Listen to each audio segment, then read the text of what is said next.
Hey, welcome back. This is Lead TV. I'm Kim Krey, and today we're talking about a topic that is super important to all of us as leaders of people and potentially owners of businesses, which is the balance between people and money.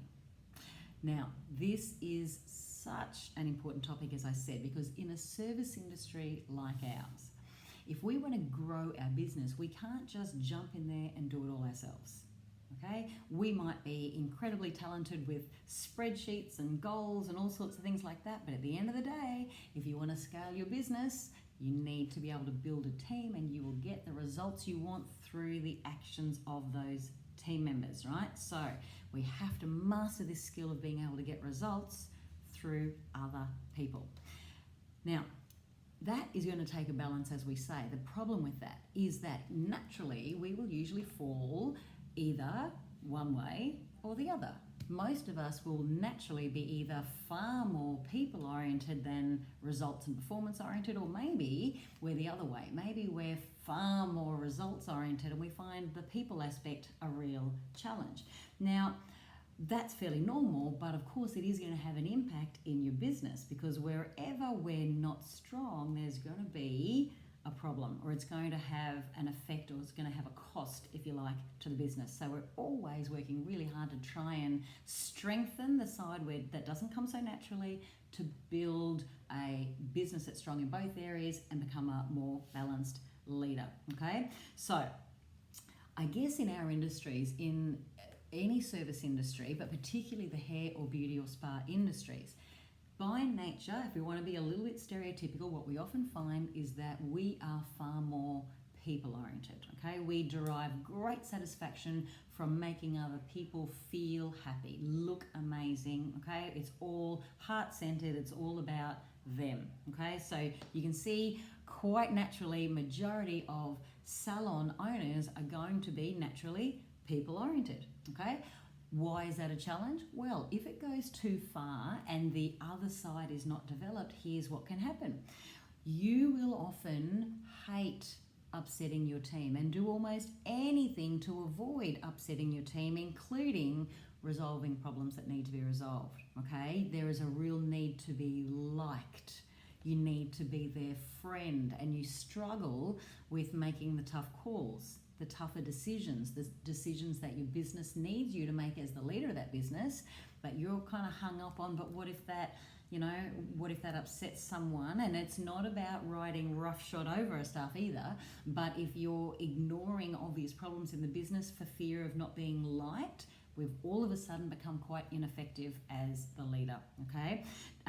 We'll often sacrifice important things to the business so that everyone's just happy. And of course, what that results in is your staff are running your business. As the leader, you've lost total control of what's going on. Also in your language, we'll find that there'll be a tendency for you to ask permission, and it might look something like, oh, is it okay if you do this? Or can I get you to do that? Is that okay? Okay, now it's one thing to be nice, no one wants to be overbearing, but there's no authority in that, and a stronger staff member will quite likely push that back at you. And that's the last little piece, is that often as very people-oriented leaders, we really struggle with strong staff, with staff who can be quite resistant.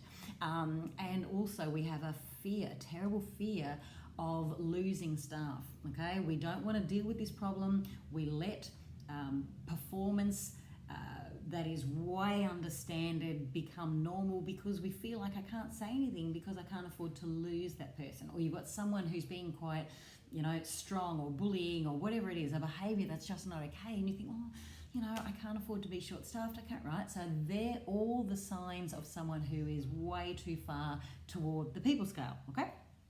So what does it look like when we go the other way?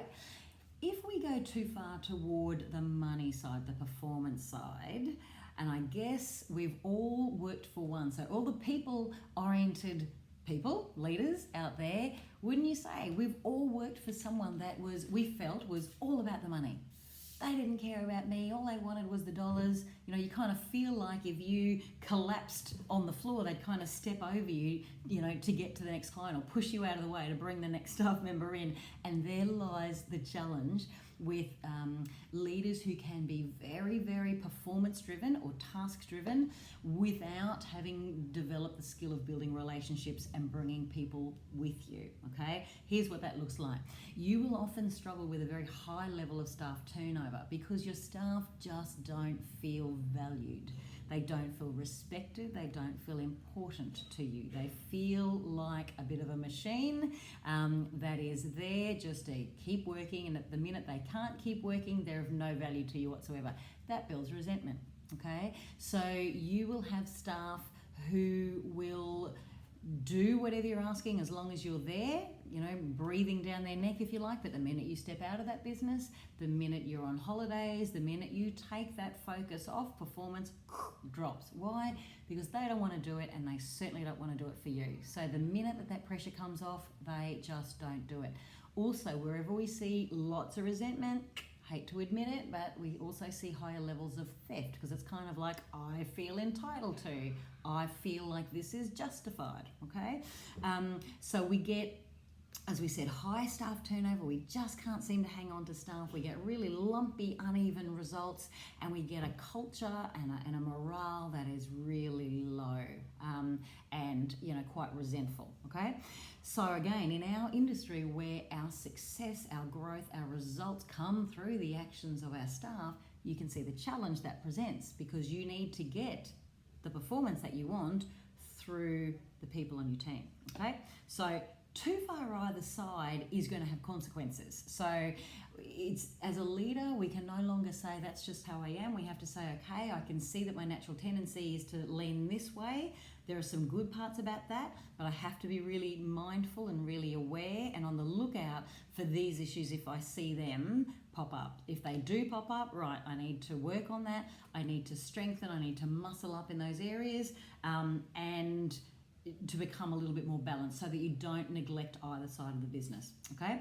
Excellent results happen in our industry when we have happy, excited, engaged people who are excited to be part of the business and really committed to the business, who are achieving great results because they are consistently delivering outstanding service to your clients in a really systemized, prescriptive way. That's how you get salons really humming. Great people doing the right things consistently every time to an exceptional standard, and they will do that for you when they feel filled from you, if you like, when they feel valued and supported and encouraged from you. So relationships are supremely important in this industry, okay? So money-oriented people, that's a very important quality to have in a business owner, but too far means you're going to have to work on building those relationships, genuinely valuing your people and taking people with you, building that team and that culture. People-oriented leaders, if you're too far that way, you need to work on setting boundaries, communicating expectations, holding people accountable, holding yourself accountable when things aren't met or done as you would like, okay? Because that's usually where you fall down. You ask, it doesn't happen, and you do absolutely nothing about it because you feel like then you won't be liked, you won't be their friend, okay? And once that sets in, you're not having any positive impact as a leader. So look, as in this world of leadership, it's just one constant growth experience, a journey for us. And self-awareness is the key. We're constantly observing our own behaviour, noticing what we're good at, noticing what we tend to avoid, and developing that area to become a more well-rounded leader. So there's your challenge this week. I hope that's given you some food for thought. Hey, tell me below which way you tend to lean. Are you more of a people-oriented leader? Do you find that the easy part? And do you avoid dealing with underperformance or conflict or, unacceptable behaviour? Or are you the really performance-oriented leader? Are you all about those targets and your goals? You're a freight train, you hit the target every time, but you tend to lose staff along the way. You have a tendency for people not to feel really important to you. Tell me which one you are. Let's have a conversation about that. Guys, I'll be here this time next week for another episode of Lead TV. Look forward to seeing you then. Bye for now.